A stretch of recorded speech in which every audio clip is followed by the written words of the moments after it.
ఆయన కాకరాలు గారు మరి చాలామంది సినీ నటులు టీవీ నటులు కలిసి ప్రదర్శించినప్పుడు ఆయన నాటకానికి ఆయనే గాంధీ వేషం వేశారు. ఆ గాంధీ వేషానికి ఫిట్ అవ్వడం కోసం ఆయన ఆహారపు అలవాట్లు కూడా మార్చుకొని చాలా సన్నబడిపోయారనమాట. ఆయనది హెఫ్టీ బాడీ అయినప్పటికీ కూడా గాంధీ వేషానికి సరిపోయే విధంగా చాలా సన్నబడిపోయి, అంటే ఆరోగ్యాన్ని కూడా పణంగా పెట్టి ఆయన తాలూకా పాత్రలో లీనం అవ్వడం కోసం ఆయన తీసుకున్నటువంటి జాగ్రత్తలు కానీ ఆ అంకిత భావం కానీ మరవలేనటువంటిది. అటువంటి నటులు అరుదుగా పుడతారు.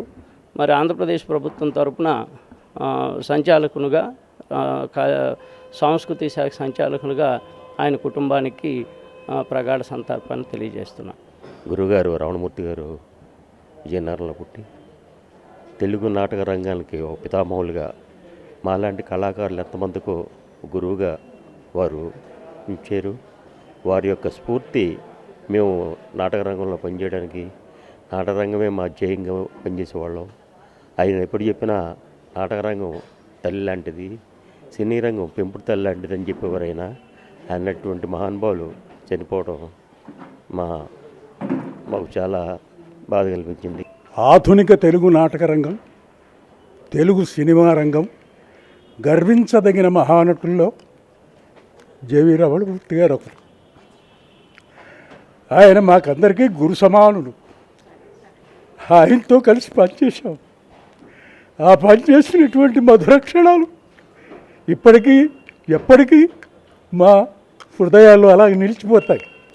అంత స్నేహపాత్రతతో తన తోటి నటీనటుల్ని కలిపి నడిపించినటువంటి దర్శకుల్లో రమణమూర్తి గారు ఒకరు. అటువంటి మనిషికి మరణం అనివార్యమే, కానీ ఇంకా ఉంటే బాగుంటుంది అని మాబోటి వాళ్ళకి అనిపిస్తుంది. ఈ జరిగినటువంటి పరిణామాన్ని తట్టుకోలేకపోతున్న వాళ్ళలో నేనొకటి. ఆయనతో కలిసి సన్నిహితంగా ఉండడం వల్ల ఈ డిపార్చర్ నాకు చాలా బాధగా ఉంది, దుఃఖం ఆగట్లేదు. అంచేత అటువంటి మహానుభావునికి నేను మనస్ఫూర్తిగా నివాళులర్పిస్తూ ఆయన మధుర జ్ఞాపకాలని నా మనస్సులో అలాగే పెట్టుకుంటాను. నేను ఈ అందరికీ, పెద్దలకి, పిల్లలకి అందరికీ మనవి చేసుకుంటున్నాను. నా చిన్నతనం నుంచి నాకు రమణమూర్తి గారి పరిచయం. నా 14వ ఏటలో ఫణి అనే నాటకంలో నాకు క్యారెక్టర్ ఇచ్చి మద్రాసు పిలిపించి మా నాన్నగారిని నన్ను వారి ఇంట్లోనే ఉంచుకొని వారి ఇంట్లో నాకు భోజనం పెట్టి నాకు మాటలు నేర్పి, నడకలు నేర్పి, చేతలు నేర్పి నన్ను ఒక రూపుదిద్దారని నేను సవినయంగా చెప్పుకోవాలి, గర్వంగా చెప్పుకోవాలి. ఆయన నుంచి కేవలం నటన మాత్రమే నేర్చుకోవడం కాదు, నేను చాలా విషయాలు నేర్చుకున్నాను. చక్కటి ఉచ్చారణ ఆయనది. ఆయన మాట్లాడుతుంటే మనసు పలకరించినట్టుంటుంది, మనకెంతో ఆనందం కలుగుతుంటుంది.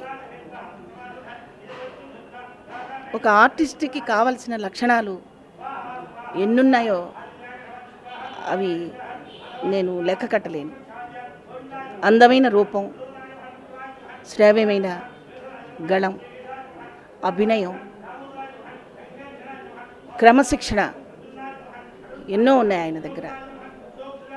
నేను ఆయన వల్ల క్రమశిక్షణ నేర్చుకున్నాను, నటన నేర్చుకున్నాను, ప్రవర్తన కూడా నేర్చుకున్నాను.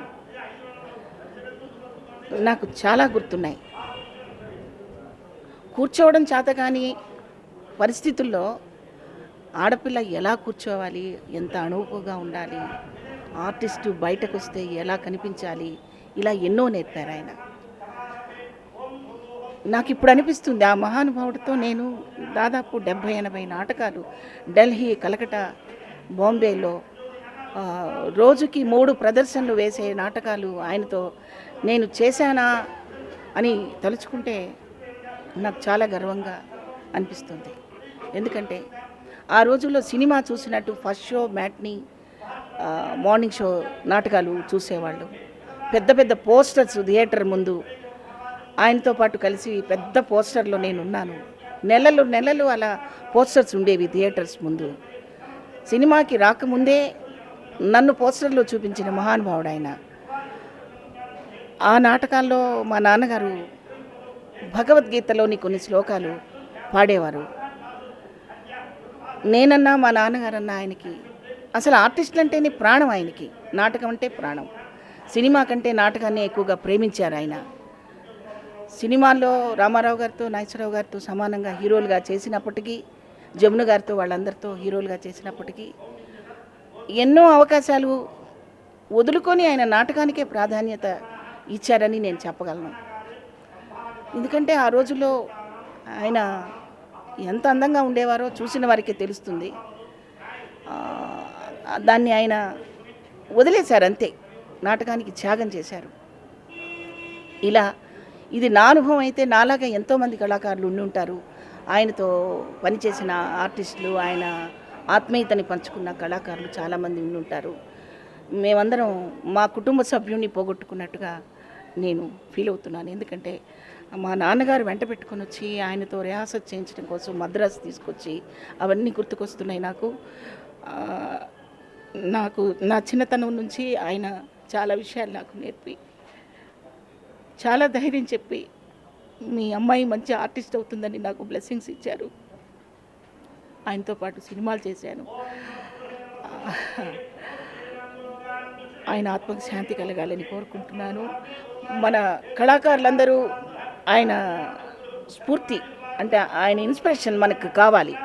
ప్రతి కళాకారుల్లోనూ కేవలం డబ్బు కోసం పనిచేయకుండా కళాకారులు సమాజానికి ఏదైనా మనం చెప్పగలమా, ఎలా చెప్పగలుగుతున్నాము అనే జిజ్ఞాస మనకి కాస్తైనా ఉండాలని నేను కోరుకుంటున్నాను.